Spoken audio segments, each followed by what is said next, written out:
Salut à tous, on se retrouve aujourd'hui pour parler du Paris Saint-Germain ce jeudi 5 décembre et on commence tout d'abord avec les photos de l'entraînement du jour pour préparer le déplacement demain du côté de l'AG Auxerre pour un match de Ligue 1. On commence tout d'abord avec Achraf Hakimi, avec le joueur portugais Vitinha, on peut voir Kanguini ou même Warren Zaïre-Emery. Donc voilà, entraînement bien sûr, en espérant que l'équipe soit prête et bien sûr fasse un bon résultat pour demain pour préparer le gros match semaine prochaine dans la Ligue des Champions du côté de Salzbourg en Autriche. Donc voici le programme, donc on est le 5, donc le 6 bien sûr l'AG Auxerre, le 10 donc ça sera Salzbourg mardi prochain, le 15 ça sera contre l'équipe de Lyon, l'AS Monaco programme le 18 et le 22, le dimanche 22 ça sera contre Lens du coup en Coupe de France là-bas.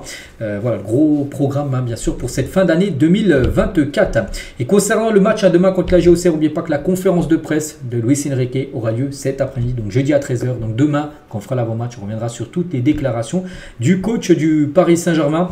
Donc le match est diffusé sur DAZN demain à 21h. Et concernant l'adversaire demain, cette équipe de l'AG Auxerre qui est une équipe promue, à ne pas prendre à la légère parce que les Auxerrois sont l'une des belles surprises de la saison, promu, le mieux classé. Le club est 8e de Ligue 1 avec déjà 19 points pris. Ils ont quand même gagné à Marseille qui est quand même 2e actuellement de la Ligue 1. Ils avaient gagné Angers, bon, ils avaient perdu contre Toulouse. Donc les hommes de Christophe Pélissier sont très performants offensivement, 21 buts marqués et font très mal en contre. Donc voilà, ce sera une équipe bien sûr à prendre au sérieux. Surtout que le PSG voilà, n'a pas réussi à battre Nantes qui est dans une situation encore plus compliquée, enfin moins classée que l'AG Auxerre, donc c'est pour ça il va falloir prendre des points, surtout comme j'ai dit ce sera un match pour préparer la rencontre semaine prochaine contre Salzbourg. Aujourd'hui les gars, on est le 5 décembre, il y a aussi quelque chose d'important pour le Paris Saint-Germain parce que jour J pour le tirage au sort pour la Coupe du Monde des clubs et le PSG bien sûr est qualifié pour cette compétition. Donc Nasser, le président du Paris Saint-Germain, sera à Miami ce jeudi parce que le tirage au sort aura lieu à Miami. Donc pour assister au tirage au sort de la phase de groupe où son club figure bien sûr dans le chapeau 1. Donc c'est à 19h ce soir. Donc aux alentours des 19h15, 30, le temps que le tirage il se fasse tout ça. On connaîtra les 3 adversaires du Paris Saint-Germain. Petit rappel, le PSG dans le pot 1 avec les plus grosses équipes. Donc le PSG aura une équipe du pot 2, pot 3, pot 4. Donc le meilleur tirage, je vais faire le meilleur et le pire. Donc le meilleur, c'est dire peut-être les équipes les plus abordables dans le pot 2. Peut-être Salzbourg, que le PSG affrontera dans quelques jours en Ligue des Champions. Dans le pot 3, l'équipe, bon je ne connais pas non plus toutes les équipes, j'en sais rien. Peut-être Ulsan HD, je ne sais même pas qui c'est. Et dans le pot 4, il y a un Inter Miami. J'aime bien que le PSG les affronte. Et le tirage peut-être à éviter. Donc dans le pot 2, je ne sais pas, peut-être l'équipe de Chelsea. Bon, il y a aussi l'Inter, tout ça, il faut en prendre un. Je partirais sur Chelsea à éviter. Dans le pot 3, peut-être l'équipe de Al Hilal, qui est quand même très costaud. Et dans le pot 4, bon, c'est des équipes que je connais très peu, j'en sais rien. Donc je ne vais rien dire. Voilà, je connais très peu les équipes du pot 4. Donc voilà, on verra de toute façon. Ça sera qui les adversaires de Paris ce soir. Et concernant cette Coupe du Monde des clubs aux États-Unis, pourquoi le PSG va jouer le jeu à fond? Donc déjà, récupérer une belle somme d'argent, récupérer entre 15 et 30 millions d'euros. Plus tu vas loin, plus tu gagnes des matchs. C'est un peu comme la Ligue des Champions. Ça peut être le jackpot. Donc voilà, ça peut monter à 30 millions d'euros. C'est quand même une grosse rentrée d'argent. Actos est très actif sur le marché américain et surfer sur le Prestige Paris est un atout considérable aux États-Unis. La cellule travaille déjà activement sur le sujet. Voilà, donc il y a pas mal de points qui font que ça peut être une grande réussite, cette Coupe du Monde des clubs pour le Paris Saint-Germain.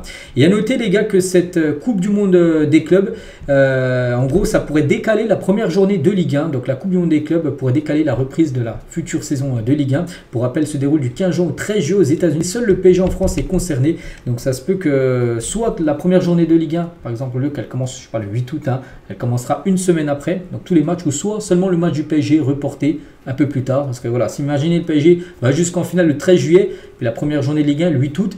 Donc ça fait même pas un mois, le temps que les joueurs repartent en vacances, ensuite une pré-saison, tout ça. Ça va être un peu juste, donc c'est pour ça que le match du PSG pourrait être décalé la première journée, bien sûr.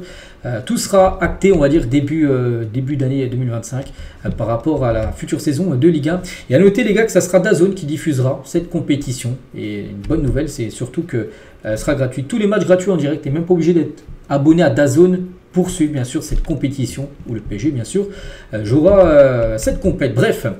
On continue, on va parler aussi aujourd'hui de Randal Kolo Muani parce que c'est un jour spécial pour lui, c'est son anniversaire. Donc l'attaquant du PSG fête aujourd'hui ses 26 ans. Donc en tout, c'est 11 buts sous les couleurs rouge et bleu et on lui souhaite bien sûr beaucoup pour l'avenir. Voilà, donc c'est un joueur qui a été acheté très cher, l'un des joueurs les plus chers de l'histoire du Paris Saint-Germain, quand même 90 millions d'euros. Bon, pour l'instant, c'est peut-être le plus gros flop de l'histoire du PSG par rapport au montant investi parce que 90 millions d'euros, son rendement, voilà, on attendait beaucoup plus. Bon bref, on espère que ça ira mieux. N'oubliez pas que ce joueur pourrait quitter Paris là dans quelques semaines lors du futur mercato. On continue aussi avec cette info que j'avais parlé en toute fin de vidéo hier. J'avais dit que par rapport à Doha, tout ça, on commence à réfléchir pour vendre peut-être le PSG si une belle offre arrive.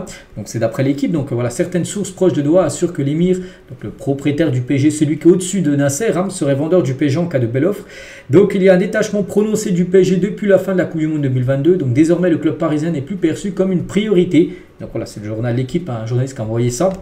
Moi j'avais donné mon point, j'avais dit les gars, pourquoi alors QSI aurait investi plus de 300 millions d'euros pour le campus PSG? Pourquoi QSI aussi envisagerait de construire un stade alors qu'il souhaiterait partir? Ça n'a aucune logique. Et c'est qu'un porte-parole de QSI dément les informations de l'équipe. Un peu ce que j'ai dit les gars, c'est complètement faux. Le même journal écrit les mêmes bêtises semaine après semaine. Donc les actionnaires viennent de dépenser 350 millions d'euros pour Poissy. Voilà, donc d'annoncer de nouvelles extensions majeures du campus et cherche à investir des centaines de millions dans un nouveau stade tout en augmentant nos investissements dans le football, le sport et le divertissement. Donc, mais apparemment, nous cherchons à vendre.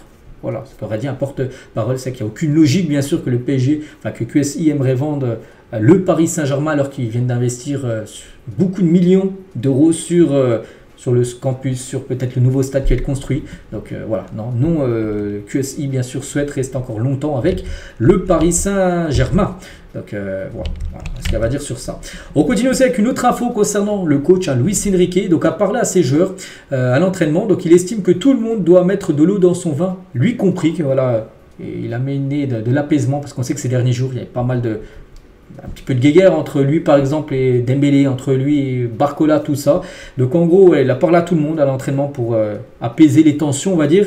Donc Luis Enrique a aussi communiqué avec ses dirigeants, ils sont tombés d'accord, il faut se montrer plus positif et avancer ensemble, c'est vrai. C'est mieux d'avoir un groupe qui fonce ensemble que où il y en a qui se tirent, en gros où il y a des clashs entre l'entraîneur et les joueurs. Voilà, donc il sait que pour le bien du groupe, il faut l'apaiser tout ça et c'est ce qu'il a fait à l'entraînement. Donc il a bien fait bien sûr. Donc voilà, son intervention a été favorablement accueillie. Donc tout le monde a été ok bien sûr par rapport à ça. Il a désamorcé les tensions naissantes. Les deux parties sont tombées d'accord sans se renier. Le coach a fait un pas vers ses joueurs et ça c'est plutôt bien et inédit parce que souvent on sait que lui il est dans sa bulle. Mais là, c'est lui voilà, qui a amené ça pour apaiser la situation. Et toujours avec Luis Enrique, donc les gens, écoutez, Luis Enrique, ils veulent tirer dans le même sens, dans un meilleur climat.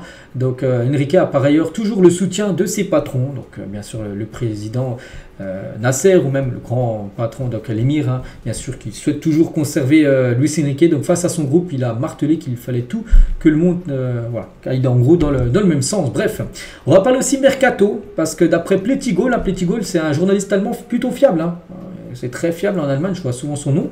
Donc il dit que Kenan Yıldız serait suivi de près par le PSG. Voilà, donc Yıldız, les gars, c'est un tout jeune joueur turc qui joue à la Juventus Turin et serait suivi par le Paris Saint-Germain. Donc affaire à suivre. Bon, il y a des clubs anglais comme Manchester United également intéressés, mais le PSG suivrait également la situation du jeune joueur, je crois qu'il a 18 ou 19 ans, donc tout jeune. Affaire à suivre. Et il y a aussi ça, donc c'est Foot Mercato, les gars, qui envoie cette info, que le dossier Victor Osimhen est relancé. Ce joueur, il y a eu beaucoup de rumeurs l'été dernier, bon ça s'est pas fait, il est parti en prêt au Galatasaray, n'oubliez pas qu'il appartient toujours à Naples. Et Luis Enrique aurait changé d'avis sur le buteur nigérian. Le PSG négocie avec Naples pour un transfert dès cet hiver.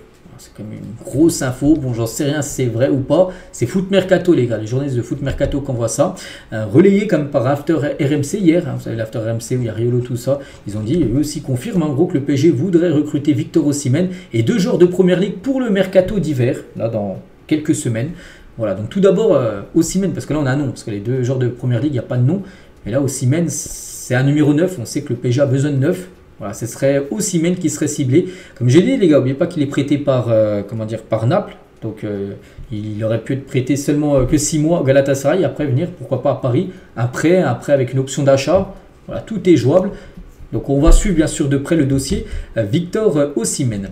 Et concernant Gyökeres, donc Luis Campos a organisé aussi des rendez-vous pour amorcer un transfert de Victor Gyökeres au PSG. Mais lorsqu'il a envoyé le dossier avec Luis Enrique, ce dernier l'a balayé d'un revers de main. Il lui a fait comprendre que s'il venait, le Suédois jouerait très peu. Aussi une info de Foot Mercato en gros, que Luis Campos en gros a essayé de tâter le terrain pour faire venir Gyökeres, mais Luis Enrique a dit s'il vient il ne jouera pas, Gyökeres.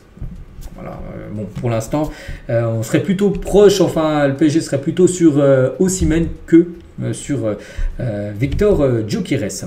Et on finit aujourd'hui avec Xavi Simons, un joueur du Paris Saint-Germain prêté à Leipzig, donc il fait tourner des têtes en Europe. Donc Arsenal, Liverpool, le Bayern, Dortmund, le Barça, le Real et bien évidemment Leipzig suivent de près l'international néerlandais. Donc pour l'heure, toutes les options sont envisageables, rien n'est encore fixé parce qu'oubliez pas que il appartient à Paris et Paris le vendra. Ils ne l'ont pas vendu en 2024 parce que sinon ils auraient dû donner une somme, la moitié je crois au PSV, son ancien club, et à partir de 2025 là, s'il est vendu, donc là le PSG recevra, par exemple il est vendu 100 millions, le PSG recevra les 100 millions d'euros, il n'y aura pas de donner de l'argent au PSV, pour ça l'année prochaine il devrait être vendu définitivement, et on peut voir quand même toutes les équipes intéressées par Xavi Simons, donc ça sera bien sûr une grosse plus-value pour l'équipe parisienne. Donc voilà les gars ce qu'on va dire aujourd'hui, j'espère que ça vous a plu. On se retrouve bien sûr demain vendredi, demain on fera le gros avant-match de la rencontre contre l'AG Auxerre. Bonne journée à vous et à demain.